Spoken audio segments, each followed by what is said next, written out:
Seja bem-vindo a mais um podcast aqui do Clube B2, hoje mais uma vez com um membro do nosso clube, e eu queria fazer aqui a apresentação dele, Suez Roberto Colabardini Filho.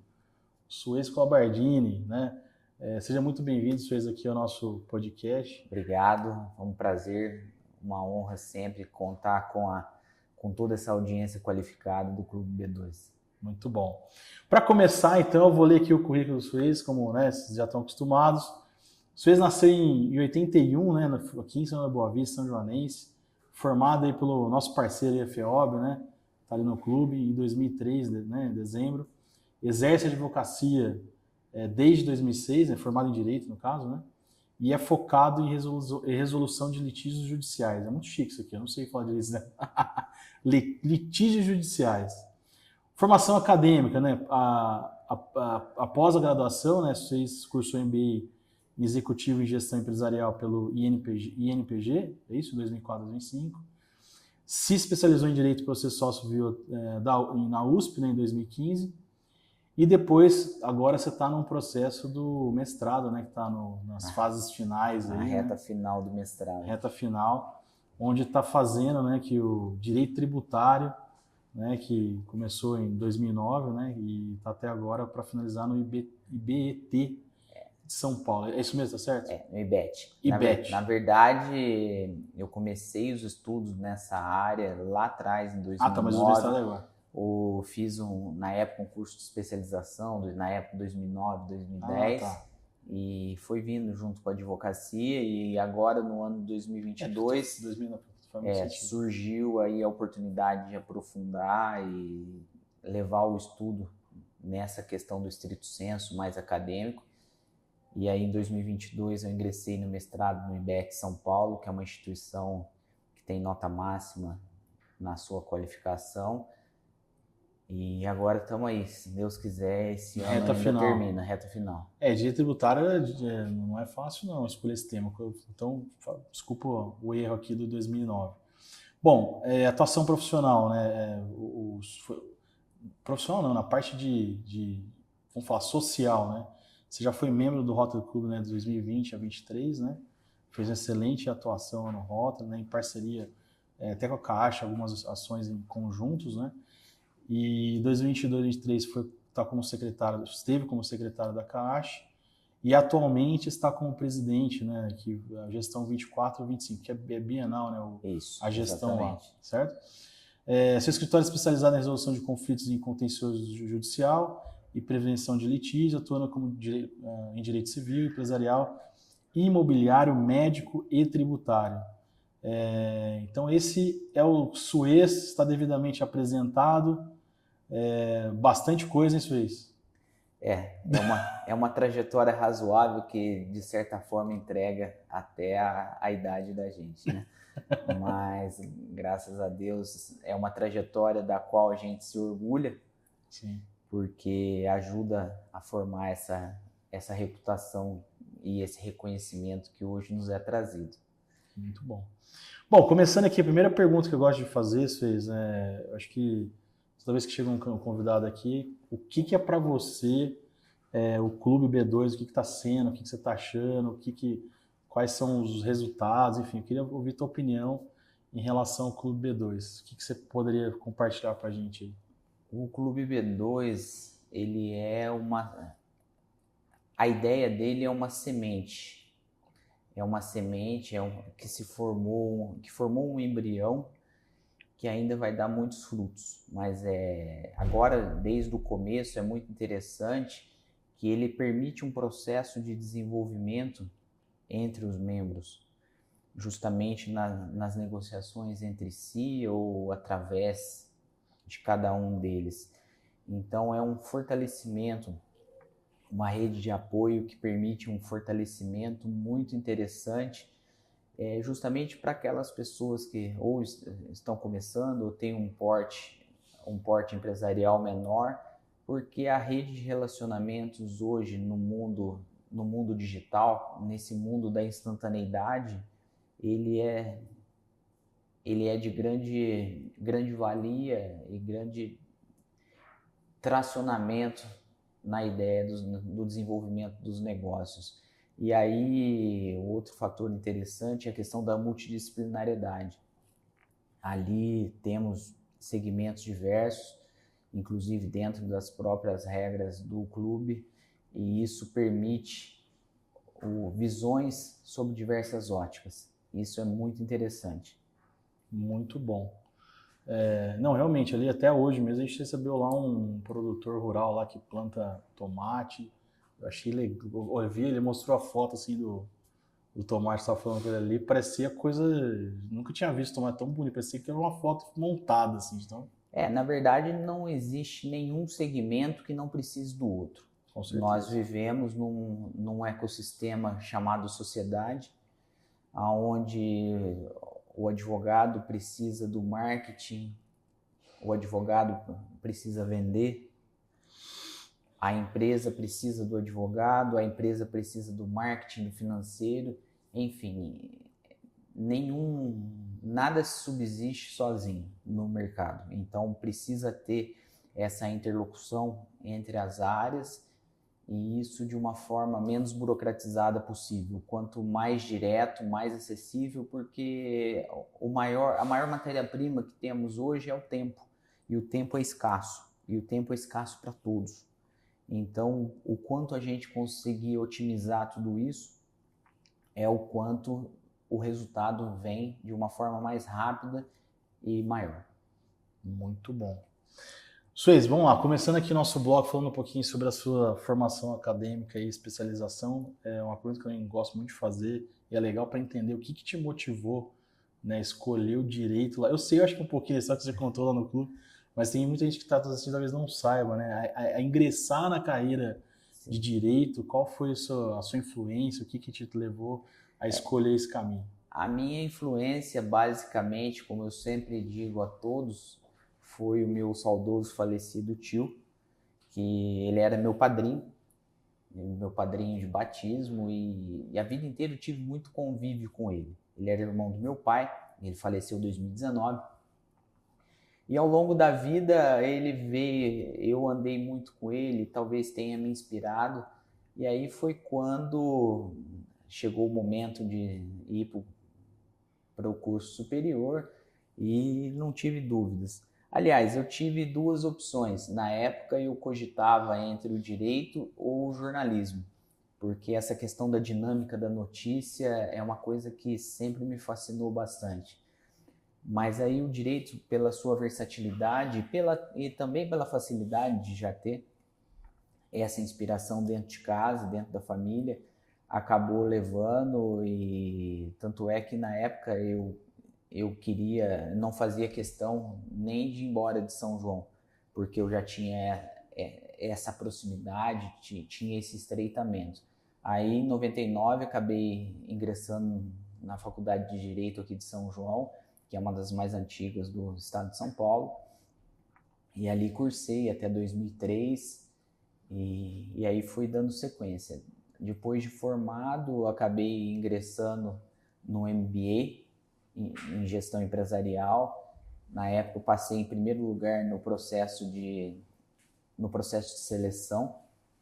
Entrei no segundo semestre de 2004, mais ou menos aí julho, agosto de 2004. Entrei porque sempre gostei do ambiente de negócios. Então, todos nós temos um vendedor. Tudo que fazemos, vendemos.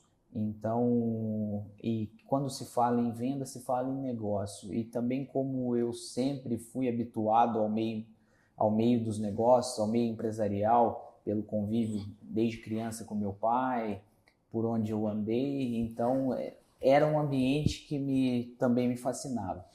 Aí, nesse meio tempo, quando ainda me preparava para começar a desenvolver a profissão, para desenvolver minha carreira como advogado, acabei ingressando no MBA, e esse MBA aí foi até 2006 e me deu uma amplitude de visão muito interessante, onde eu passei a ter o convívio com praticamente todas as áreas de um negócio. Porque quando você segmenta demais dentro do direito, você pode perder essa lupa. E a gente precisa olhar para a floresta num todo, não olhar só no tronco de uma árvore. Então eu achei muito importante, isso colaborou demais no meu desenvolvimento pessoal e profissional. Aí comecei na advocacia, comecei com meu tio, e buscando sempre aprimorar.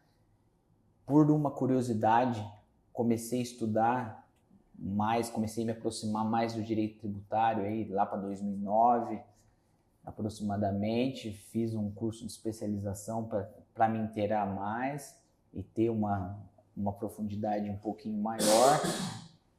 Em 2012, me aproximei um pouco mais também do direito empresarial, que é bem correlato com o direito tributário. E 2015, com a mudança na sistemática do processo, porque no interior, sobretudo, a parte de contencioso, a parte processual é o que traciona a advocacia.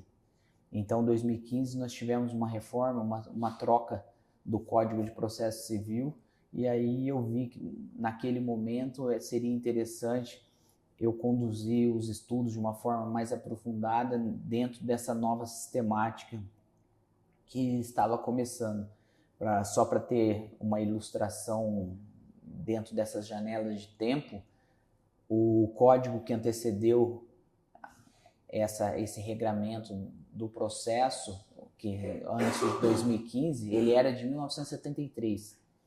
Então, assim, muito embora as leis tenham uma constante evolução, mas a substituição de um sistema, ela é impactante e ela não acontece todo dia.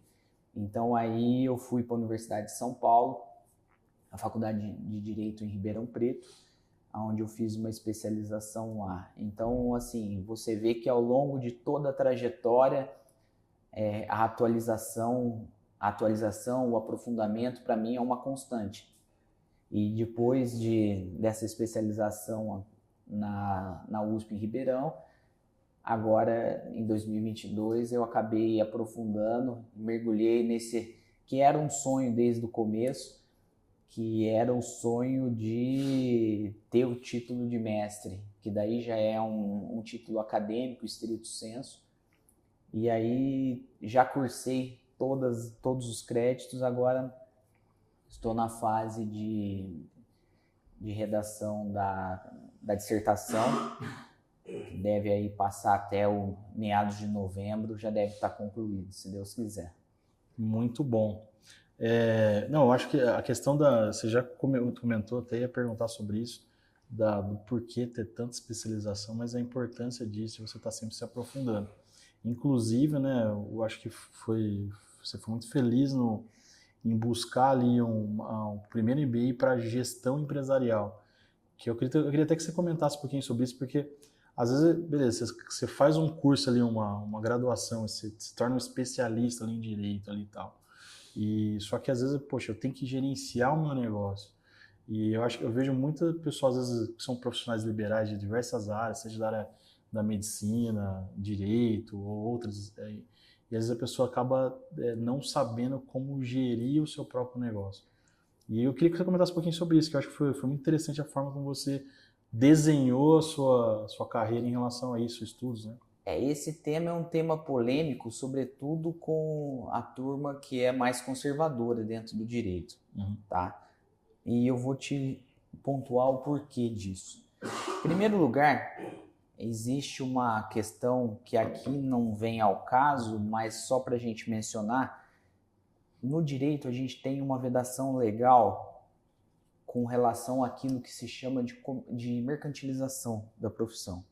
Então, no nosso código de ética, ele dispõe que eu não posso mercantilizar a minha profissão. Sim. Ou seja, diferente dos Estados Unidos, que você tem um outdoor dizendo que responsabilidade civil, ou se um inventário custa $1.000, o que seja, aqui no Brasil a gente tem um regime um pouco mais severo.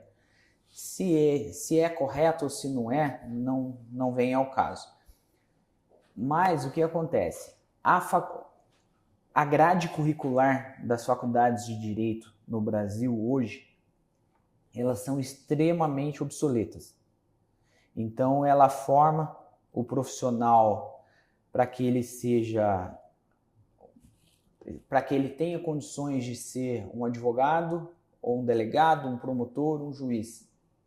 Então, assim, ela forma profissionais prontos para o ataque, para o embate, então para uma briga. A faculdade de Direito hoje, ela não olha para a necessidade de você gerir um negócio. Temos aí muitos exemplos no Brasil de advogados que se tornaram CEOs de grandes empresas, banqueiros, até presidente da República. Grande parte dos chefes de Estado que nós já tivemos na história do Brasil eram advogados.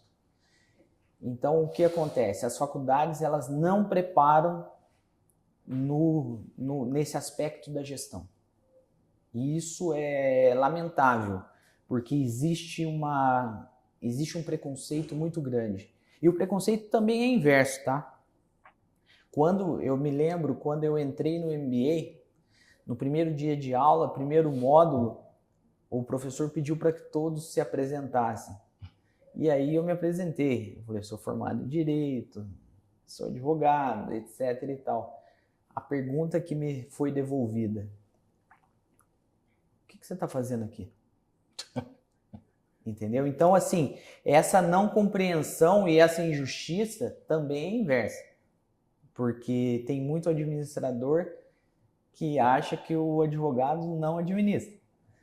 Mas eu acho que essa conjugação da administração com o direito, ela só tem bons frutos porque, assim, pelo menos eu faço, tá?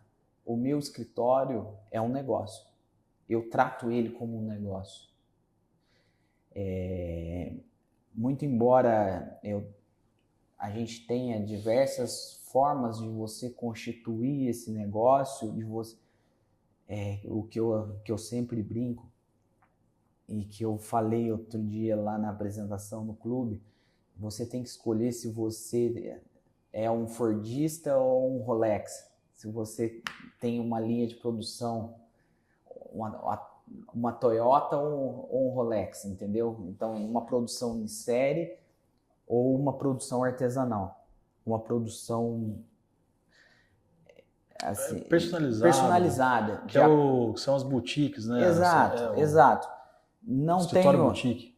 Absolutamente, não tenho nada contra nenhuma nem outra posição, mas a estrutura da forma como me trouxe até aqui, essa estrutura hoje ela me permite, ela me viabiliza prestar um serviço para o meu cliente, um serviço personalizado, entendeu? Então essa foi a metodologia que eu me construí, mas assim, cada um com a sua forma de atuação.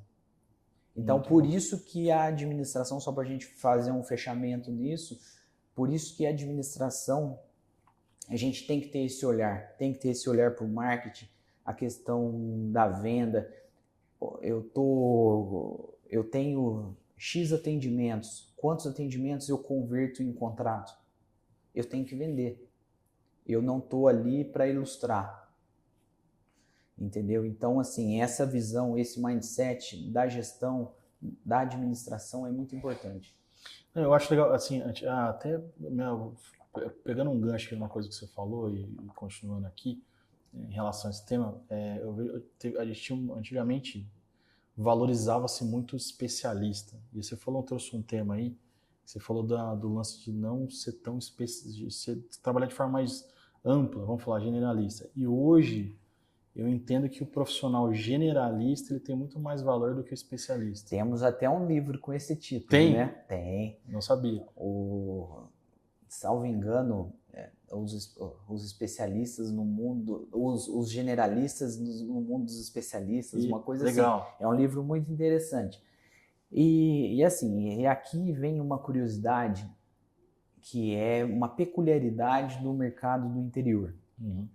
Isso daí é uma coisa que eu levo bastante para o pessoal lá do mestrado, que o pessoal que vem de grandes centros, grandes corporações ou grandes escritórios, que muitas vezes eles não entendem.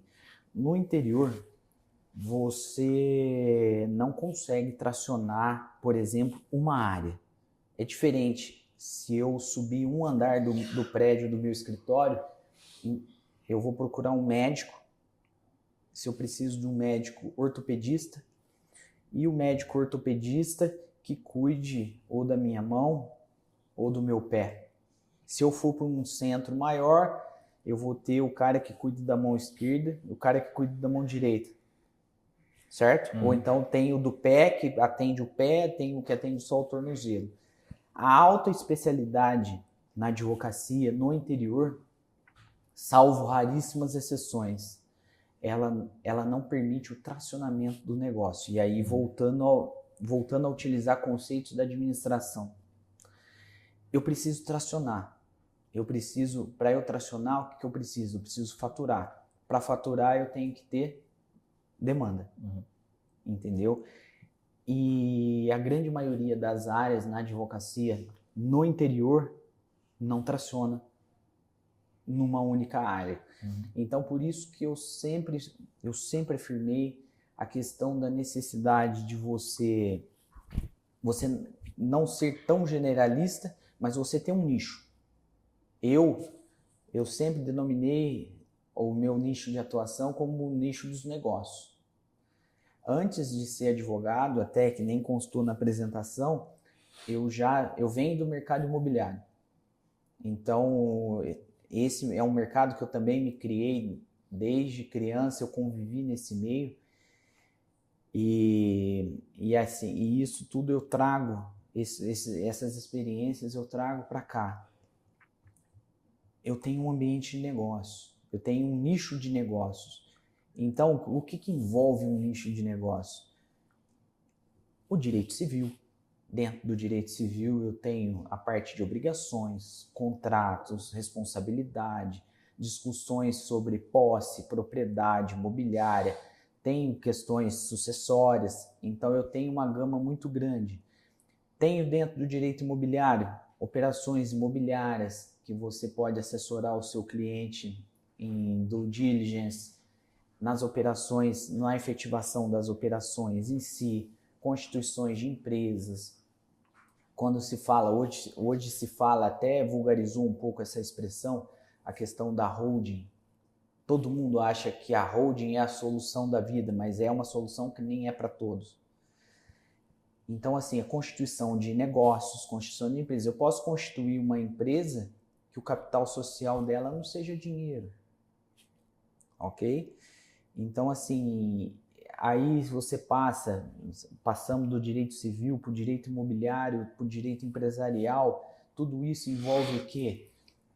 Direito tributário, planejamento tributário, defesas em sede administrativa ou judicial. E para que serve uma defesa tributária? Para conter o arbítrio do Estado. Todo mundo sabe a sanha do poder público em arrecadar. Só que isso tem a regra do jogo. A regra do jogo chama Constituição Federal. Então, aquilo que está fora da linha do jogo, ele não pode fazer. Só que não é que ele não necessariamente que ele não vai fazer. Então, esses abusos eu preciso conter. Tanto é que, se você pegar na própria Constituição, lá no artigo 150, quando ele traz os princípios do direito tributário, o título do capítulo Limitações do Direito de Tributar. Então, tudo isso envolve, por que eu estou falando? Tudo isso envolve um nicho. É a construção de um ambiente de negócios. Então, desde da prevenção do litígio até a resolução da briga, é onde a gente acaba ajudando, acaba auxiliando o cliente nesse sentido. Não, perfeito. Você falou bastante. O ponto que eu queria trazer também, você falou da questão de generalista, essa questão também comparado com o especialista, essa visão holística que você acaba desenvolvendo, que isso te traz Sim. eu, com certeza no seu trabalho, às vezes você tem uma situação que está ali, os processos específicos que você está lidando, com a sua expertise que você desenvolveu, que é bem ampla, que você acaba... eu acho que até, eu não sei, talvez poderia até ser melhor essa palavra generalista, parece que é uma coisa meio que superficial. Eu posso ser generalista, mas não ser superficial no meu conhecimento. Sim, exato. E o que acontece? Essa visão que você tem ampla de negócio, de direito tributário, disso tal, quando você pega uma situação, às vezes o especialista que não tem conhecimento das áreas, ele fica um pouco limitado Sim. na resolução daquele problema. Então, por isso que eu queria trazer essa visão em relação à forma como você desenvolveu a sua carreira. Entendeu? Só uma observação com relação a isso, hoje eu posso te falar tranquilamente. Ao longo desses praticamente 20 anos de carreira, ainda que eu não faça determinada área, mas eu tenho condições de atender e diagnosticar qualquer problema. Eu posso atender qualquer tipo de cliente hoje, que ainda que eu não faça aquele determinado segmento, mas eu consigo identificar o problema e até deixar ao menos embrionária a solução. E posso encaminhar para quem faça. Mas capacidade de atendimento e de diagnóstico, sem dúvida nenhuma, eu tenho hoje de fazer, e isso é por conta dessa não extrema segmentação. Perfeito. Muito bom. E aí, Suíza, eu até te perguntar assim, você comentou que acho que você um pouco respondeu, eu queria falar um pouquinho sobre isso, que o objetivo de você fazer um mestrado é que você tem a vontade de ter esse título, né, de mestre, mas por que direito tributário, cara? Por que você escolheu esse? Porque assim, você poderia pegar uma utilidade em outras áreas. Sim. Dentre elas, você escolheu o tributário. Pelo que eu entendi, é uma área que você gosta. Sim, sempre foi uma área de predileção. A advocacia tributária, ela é uma advocacia bem técnica. Então você não tem aquele conflito no corpo a corpo, entendeu? Você não discute fato praticamente, você discute mais o direito. Então é uma questão mais técnica. É diferente, por exemplo, de você entrar numa briga de direito de família, em que tem ali N controvérsias sobre situações de fato. Isso aconteceu, isso não aconteceu, a culpa é sua, a culpa é dele, e por aí vai. Leva mais para o lado pessoal. A advocacia tributária ela é técnica, entendeu? Então, dentro desse segmento, desse nicho que eu desenvolvi ao longo do tempo, era uma área que estava no meu radar. E aí surgiu a oportunidade, foi quando eu ingressei. Agora, uma coisa que eu me confundo porque eu não sou da área, quero que você ajude, tem gente que não sabe isso, que o termo que você usa, que é contencioso, que é, como é que é? Deixa eu pegar aqui, ó, que é cadê? A solução de conflitos e contencioso judicial. Contencioso é briga. Então, você foca processo judicial e não na prevenção, que existe ou também. Tá, também. São duas frentes.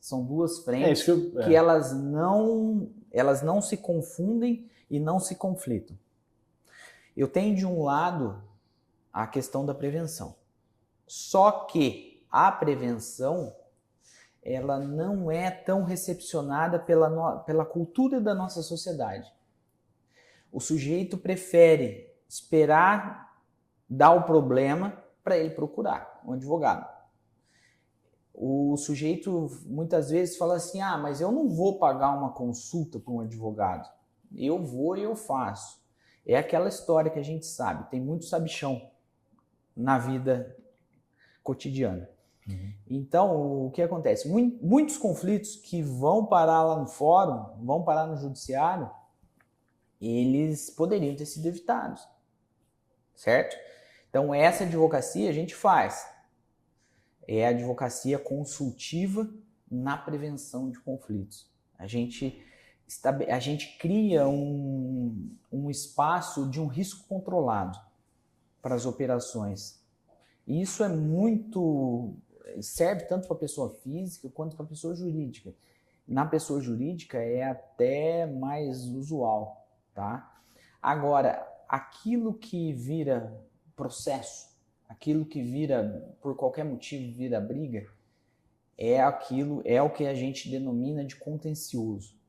Então, contencioso é tudo aquilo que há alguma disputa, que há alguma contenda, alguma disputa em cima disso. Tá? Então, o contencioso ele pode ser de natureza judicial ou natureza administrativa. No direito tributário, sobretudo, nós temos os graus de jurisdição administrativa. Por exemplo, eu recebo a notificação de um lançamento de um determinado tributo, de um ICMS. Eu faço a defesa em primeira instância e depois, dependendo do valor da briga, eu posso até subir para o TIT, aqui em São Paulo, que é o Tribunal de Impostos e Taxas. Na esfera federal, que é mais conhecido, o CARF, que de vez em quando é noticiado nas mídias. Então, o contencioso ele pode ser tanto administrativo quanto judicial. E me fala uma coisa, falando do direito tributário, que tipo de empresa? Porque eu acredito que dentro do universo do empresariado, das empresas, etc., qual nicho, qual segmentos específicos, existe uma necessidade maior desse tipo de trabalho atuando nessa área tributária? Tem algum nicho específico? Por, sei lá, alert, indústria, que trabalha com indústria, sei lá, de metalúrgica, ou, sei lá, um cara que trabalha com distribuição de peças. Basta você ser contribuinte, para você ser um potencial... E nem como é que eu tenho? Se está no Simples, se é um lucro presumido, se é um... Cada um tem a sua briga, cada um tem o seu desafio. Independente, todos têm... Todo mundo está suscetível a isso. Porque o que acontece? Vamos lá, eu posso andar com tudo zerado, tá? Eu posso andar com tudo zerado. Só que amanhã eu tive uma intercorrência na minha empresa. Pô, quebrei.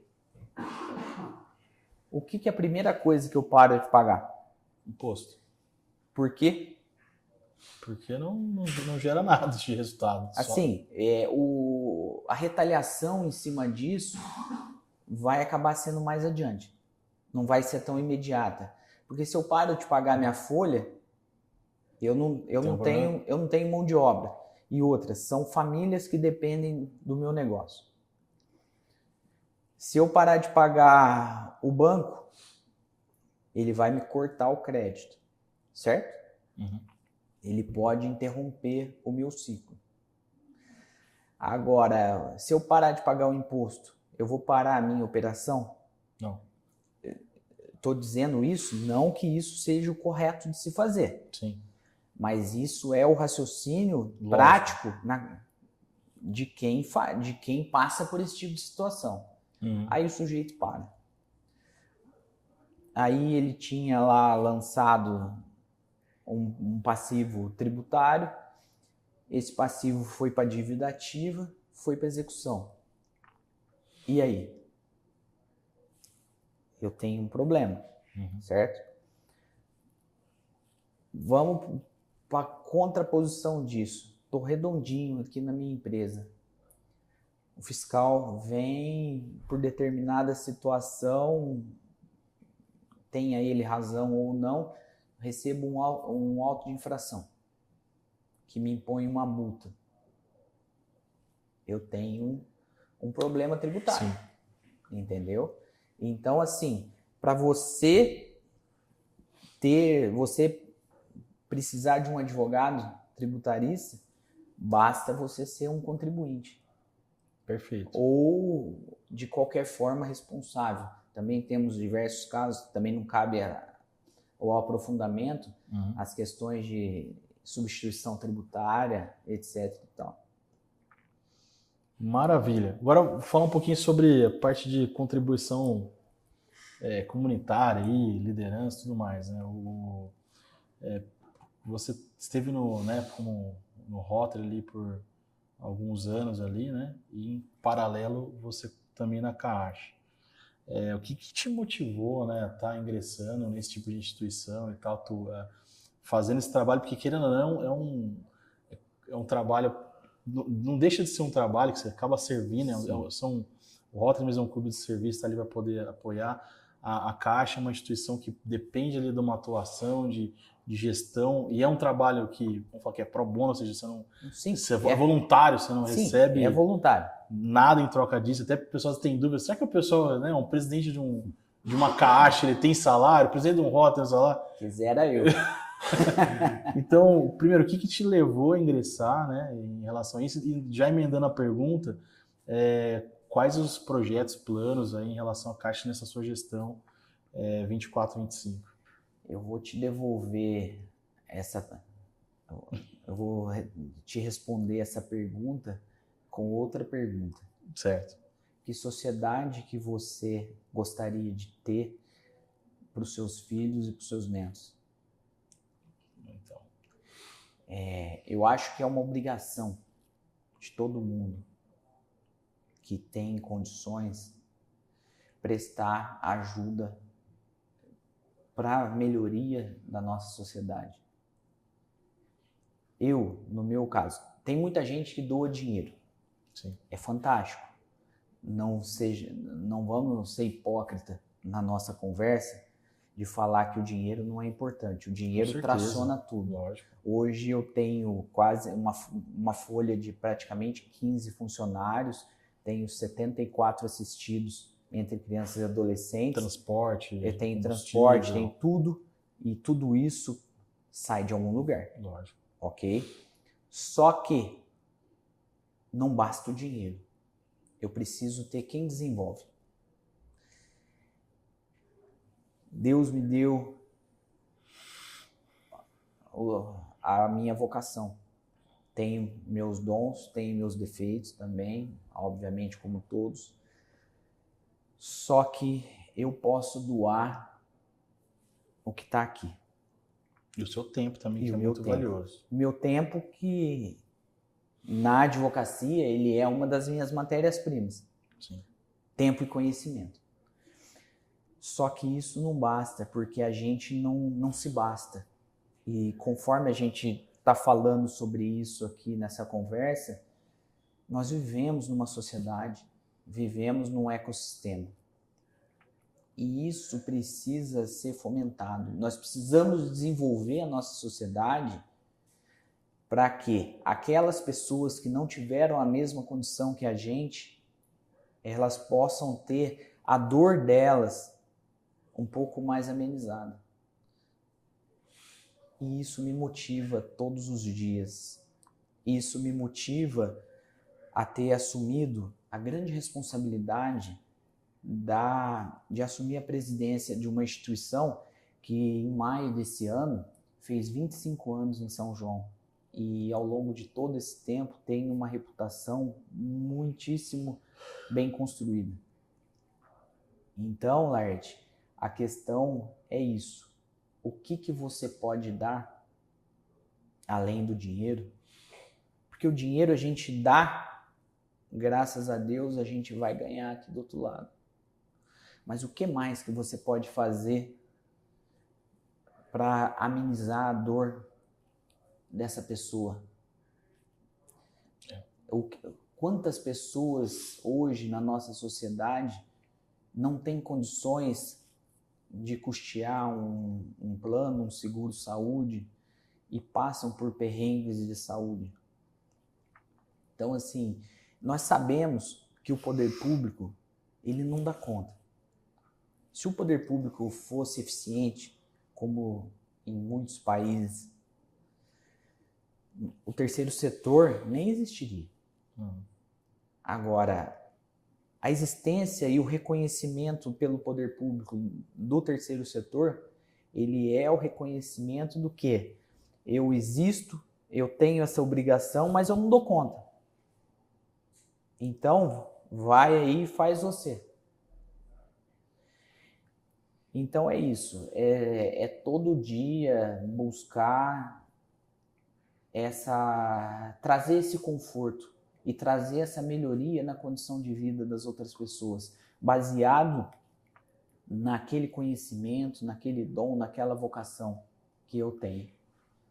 Então, pelo menos, se estou certo ou se eu estou errado, isso daí o tempo vai dizer. Obviamente que muitas pedras vão ser atiradas contra mim, porque quem exerce a posição de liderança, sobretudo nesse tipo de trabalho, muitas vezes é alvo de críticas e de insatisfações. Mas eu não estou à frente disso para me conter com essas críticas, com essas situações. Eu estou lá para olhar justamente a floresta. Aqui, novamente, usando a metáfora da floresta. Eu quero ver essa floresta desenvolvida. Então, é muito interessante, e aqui fazendo só um gancho para a gente fazer o fechamento desse ponto, tem uma entrevista que eu assisti no YouTube com o Eli Horn. O Eli Horn é o fundador da Cirela. Hoje ele é o presidente do conselho de administração. E ele dá uma aula com toda a dificuldade que ele tem até hoje de falar o português. Ele dá uma aula sobre isso. E ele fala assim, o que seria... Por que ele usa mais ou menos assim? Por que você não faria? Se Deus te deu condição de transformar o mundo de alguma forma, por que não fazer? Que mundo você gostaria que existisse? Então essa entrevista é até uma sugestão que eu faço para todos. Assistam. É muitíssimo interessante. Eli Horn. Eli Horn. E qual que é o tema que ele fala? Sobre filantropia. Ele é um dos grandes filantropos. Do Brasil, ele é um dos únicos que está num grupo que é formado até pelo Bill Gates. Legal. Agora um ponto falando sobre isso. O pessoal faz uma correlação, acho que na minha opinião até um pouco errônea, sobre a questão do filantropo ser aquela pessoa que tem a grana. E o que você falou faz um sentido. Às vezes tem pessoas que, por exemplo, é uma responsabilidade da sociedade, né? Eu acho que procurar entender, puxa, o que a Caixa faz, ou aquela outra instituição que tem várias aqui em São João. A Caixa é uma referência. Aliás, eu tive uma oportunidade de... Puta, isso aí marca a gente, né? De conhecer o projeto lá no Boldrini, que vocês têm todo esse processo de transporte. Eu pude ver na pele, assim, uma mãe ali com seus filhos, enfim, é complicado. Então, e às vezes as pessoas têm falam, filantropia, mas o lance do tempo, né, de você doar, como que eu posso contribuir, como que eu posso fazer, e às vezes o valor, mesmo que, poxa, eu não tenho muito, mas eu tenho um pouco, e isso impacta, às vezes aquele valor que seja, por mais que seja pequeno, acaba, quando juntando várias pessoas, acaba contribuindo. E eu acho que esse podcast é até um momento da gente incentivar as pessoas a realizar esse papel social, porque eu acho que isso que faz o ser humano ser humano, né? Sim, exato. Faz parte da nossa... Nós não somos robôs, nós não somos máquinas, nós não vivemos ilhados. Nessa época aí da pandemia que a gente viveu, ficar em casa, trancado dentro de casa, eu na época da pandemia morava sozinho num apartamento de 60 metros. Eu queria subir na parede. Eu acabei pegando Covid em 2022, fiquei uma semana em casa. Misericórdia.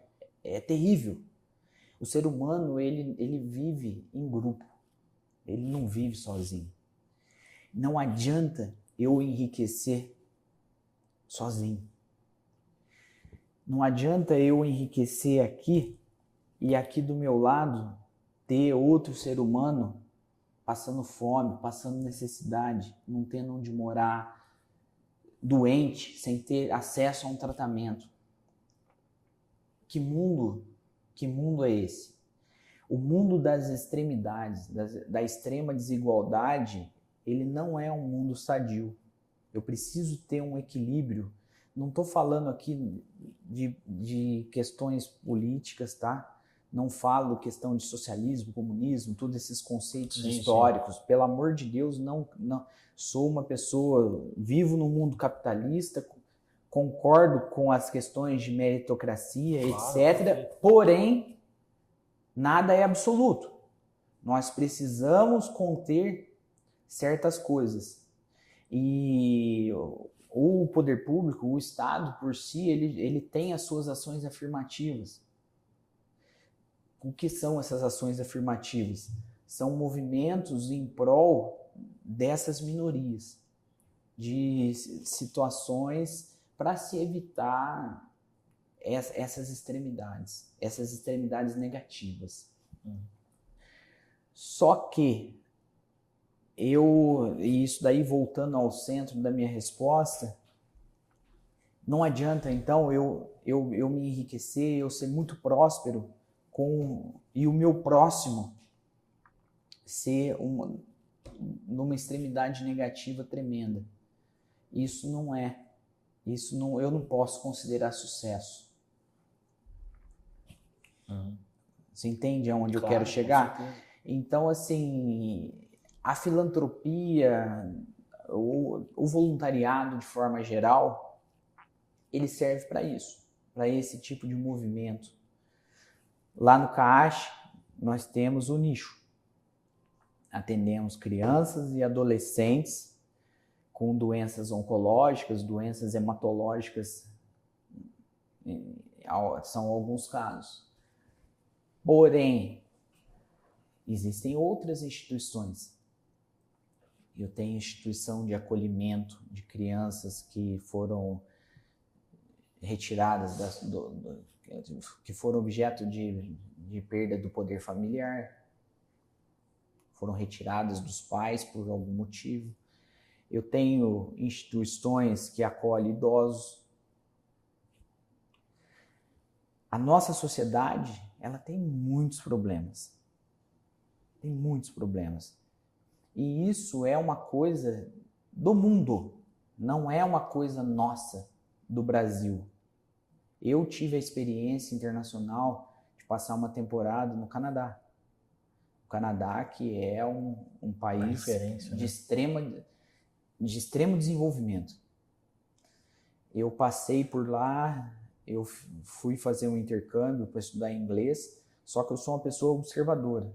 E talvez a maturidade que me permitiu, que eu tinha naquele momento, me permitiu ver todos esses problemas sociais. Uso de drogas, o problema dos homeless, que são os sem teto. Entendeu? Então, assim, situações que levam ao voluntariado lá também. Embora de dentro de uma outra sistemática, mas tudo isso que a gente faz aqui também existe lá, que é um país de extremo desenvolvimento. Então, assim, se você não tem a disponibilidade de um tempo, porque você tem lá a dona de casa, a dona de casa que cuida dos seus filhos, ela não tem a disponibilidade do tempo, mas ela tem a disponibilidade do dinheiro, legal, tá ótimo. Você ajuda a fomentar o sistema. Eu não dou o dinheiro, eu me nego a doar dinheiro porque eu não confio em quem vai administrar, não conheço, etc e tal. Eu prefiro eu ir lá. Ótimo. A sua mão de obra vai ser extremamente bem recebida. Pô, Zé, o que vocês estão precisando? Entendeu? Pode comprar também, entregar. Sim, exato. Eu posso não doar dinheiro, mas eu posso doar uma lata de leite, uma fralda. Procurar entender o que a instituição está precisando. Vai entender, vai conhecer. Eu acho que entender. Não adianta porque, você doar, assim, eles não estão precisando daquilo que você está doando. Exato. Vai conhecer. A nossa instituição, ela está aberta à sociedade. E todo mundo que quiser conhecer vai ser bem recebido. Agora, precisa entender do que se trata, o que ele faz. Sabe, eu canso de ouvir isso, uma coisa que eu vou te dizer. eu faço, vê o que você está precisando, me fala que eu vou fazer a doação. Eu dou o dinheiro, mas eu não consigo ir lá. Gente, é um ambiente normal. Eu não estou num ambiente hospitalar, não é isso, entendeu? Lá, a nossa instituição é uma instituição, você conheceu lá. É que eu fui no Boldrin, né? Não, mas aí é um ambiente hospitalar. É um ambiente hospitalar. É outra história. Mas ali é um ambiente de... Né? Ali é um ambiente normal, que não tem nenhuma anomalia. Sim. E outra, e mesmo a questão do ambiente hospitalar, você concorda comigo que o ambiente hospitalar tem que ser daquele jeito? Porque se as pessoas não estivessem passando por aquilo, não estariam lá. É lógico. Entendeu? Então, aquele é o ambiente apropriado para aquele cenário. Mas assim, é muito bem estruturado também, viu? Sim, Lá com certeza. Fantástico. Então, tudo isso, as pessoas constroem muitos mitos. Infelizmente, essa construção imaginária gera-se barreiras. Gera uma barreira virtual. E aí cai naquela história. Ah, por que você corta a ponta do pepino? Ah, porque minha mãe cortava. Ah, porque minha avó cortava. Mas ninguém dá a justificativa. Por que que corta a ponta do pepino? Na hora de fazer, de descascar, entendeu? Então, é mais ou menos isso. Mas eu tenho certeza que, assim, e agora eu digo pelo CAASH, o CAASH está sempre de portas abertas para a nossa sociedade. Eu quero doar, eu quero visitar, eu quero doar dinheiro, fazer doação em espécie. Nós temos doadores que nos doam combustível. Perfeito. Que é uma coisa que vocês precisam bastante. Que é uma coisa que a gente usa bastante. Sim. Entendeu? Então, assim, a questão é participar. Faça alguma coisa, não importa o quê. Faça alguma coisa. Tenha atitude. Não tenha um posicionamento passivo, negligente. Porque o que a nossa sociedade, principalmente os vulneráveis, o que eles mais precisam é de uma conduta comissiva, não omissiva. A comissiva é aquele que age. Agora eu vou te falar uma coisa. Ajudar as pessoas, qualquer coisa que seja, cura, cara. A pessoa às vezes não tá bem, o ato dela ajudar, sim, se fazer o bem pro outro, é como se ela tiver algum problema, ela vai se sentir muito bem. Faz mais bem para quem tá, às vezes, doando, do que às vezes aquele que tá recebendo. Então, faz muito bem. Isso é um puta do exercício que eu acho que as pessoas têm que fazer, cara. Mas aí é a questão do mindset. Eu mudo o holofote de lugar.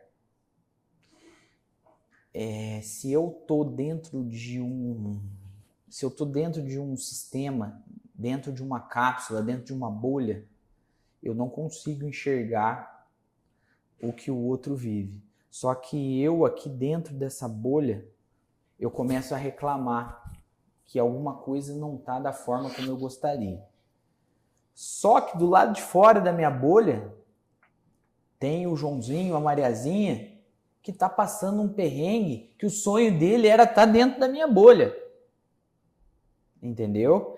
Então, é mais ou menos aquele exemplo do cachorro. Tem um cachorro que tá com uma pulguinha. E ele tá ali deitado, tentando tirar a pulga corre dele. E ele tá ali se coçando, tudo reclamão, tudo mais. Só que esse cachorro, se ele vê alguma coisa que ele quer correr atrás e ele sair correndo, ele vai esquecer da pulga. Ele vai atravessar uma cerca de arame farpado sem ver que é o arame. E ele vai correr atrás do alvo dele. E aquela pulga que tanto lhe incomodava vai deixar de existir. Então, o voluntariado, a filantropia de forma geral, ela permite isso. Ela permite essa inversão do ponto de iluminação. E você te permite ver a situação de uma outra perspectiva. E essa outra perspectiva, ela gera muitas vezes, porque tem gente que nem assim, tá? Mas na grande maioria gera gratidão. E é aquela história, você é grato pelo que você tem hoje? Aquilo que você tem hoje, há um tempo atrás, você desejava. E hoje, você tem gratidão ou você quer o posto da frente?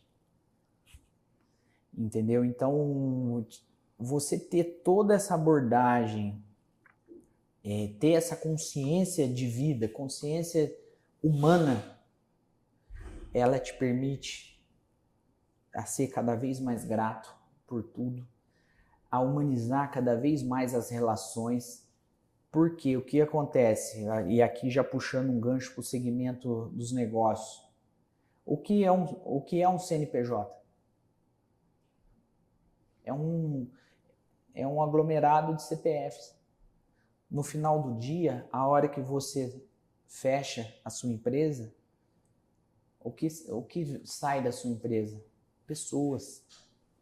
Cada pessoa que trabalha na sua empresa é uma família, é uma história. Eu, quando criança é muito imaginativa, eu ia muito para São Paulo com meu pai. Tanto é que eu desenvolvi todo um sentimento positivo por São Paulo de uma vida inteira, de tanto que eu frequentava. E às vezes você ficava parado no trânsito, você olha aquele monte de prédios, e aí você foca numa janela acesa. Você fala assim, puxa, quem será que está lá dentro? Lá dentro eu tenho uma ou mais pessoas que têm as suas histórias, têm os seus vínculos familiares, têm os seus sentimentos, tem tudo isso. E na nossa sociedade é isso. Humanizar é deixar de olhar pelo lado mecânico de tudo para olhar essas pessoas como pessoas que têm sentimentos, angústias, decepções, felicidades, cada qual a partir da sua construção em termos de vida. Então, tudo isso permite a gente olhar esse ser humano de uma forma diferente. Muito bom. Bom, então é isso. Vocês acho que essa reflexão é muito bom. Você que ainda não ajuda uma instituição, faça alguma coisa. Acho que é importante você procurar, o que você falou, conhecer a instituição. Vem conhecer. O que ela faz, o que ela está precisando. Exato. Vai conhecer. Sai de casa, tenha essa postura. Isso. Quero conhecer. Temos aqui em São João tantas instituições. Eu falo em nome da qual eu represento. Uhum. Não posso falar pelas outras, claro. Mas vai conhecer, faz alguma coisa, se mexe. O dinheiro, se você der R$1 milhão para uma instituição, isso daí vai ser aplicado, evapora. Agora, você ir até lá, pôr a mão na massa, você eterniza esse legado. Tudo isso é a criação desse legado, de um legado de vida. É de colocar, você fazer parte da história de algo que ajuda o próximo. E aí, a recompensa disso, aí é imensurável. É imensurável. É imensurável. E cada um tira a sua conclusão a partir das suas próprias crenças. Para a gente poder encerrar nosso podcast, foi muito bom de conversar todo esse momento. Aí falamos de direito, falamos finalizamos aqui com a parte da Caixa. Eu queria que você falasse duas coisas. Primeiro, para a gente, que as pessoas que querem ajudar a Caixa, querem conhecer quais são os canais, os meios, como que funciona. E também para quem quiser conhecer mais o teu trabalho como advogado que você exerce, quais são os canais também para poder te acessar, entrar em contato e tudo mais. Então, se você puder falar dos dois que são, a Caixa, que é uma instituição que você está hoje como presidente, para quem quer conhecer, ajudar, participar, enfim. E no seu caso, a advocacia, como que faz para entrar em contato com você? Quais são os canais? Os canais de contato comigo na advocacia, tem meus perfis nas redes sociais, posso ser encontrado no Instagram, no LinkedIn, e no Caixa também tem o seu perfil no Instagram, que agora a gente está desenvolvendo esse perfil, ou também pode ir até lá, fica ali na rua Marechal Deodoro, no centro da cidade, próximo à Prefeitura Municipal. Mas os meus contatos no meu Instagram Tem todas as tem informações. o Linktree que você acessa e faz direto. Tem o WhatsApp, tudo O mais. WhatsApp, tudo mais. Suez, cara, muito obrigado por esse bate-papo, foi muito esclarecedor, a gente aprendeu um monte de coisa aí na parte de jurídica aí, tinha um bom papo em relação aí, uma explanação em relação a essa parte do voluntariado, que eu acho que isso é importante, acho que a iniciativa privada é importante, mas também esse lado do voluntariado, isso acho que complementa, né? Eu acho que o ser humano não consegue viver só de algo, tem que ter as duas coisas. Isso faz bem para a nossa alma, né? Sim, então, com certeza. Eu acho que foi um bate-papo fantástico. Queria te agradecer, cara, a tua presença, teu tempo. Você que é um cara que é com a agenda ali rigorosa. Fico muito feliz e agradecido pela oportunidade e, sem dúvida nenhuma, precisando de qualquer contribuição que eu puder dar, sempre é só chamar. Muito obrigado. E você que está aí assistindo, muito obrigado pela sua presença até aqui. E te espero no próximo episódio. Fica atento, compartilhe com seus amigos. Foi um bate-papo muito legal. E acho que é legal falar de voluntariado, falar sobre a parte de advocacia, enfim. Esse foi um episódio que a gente trata dos assuntos e vale a pena compartilhar. Até mais. Tchau, tchau.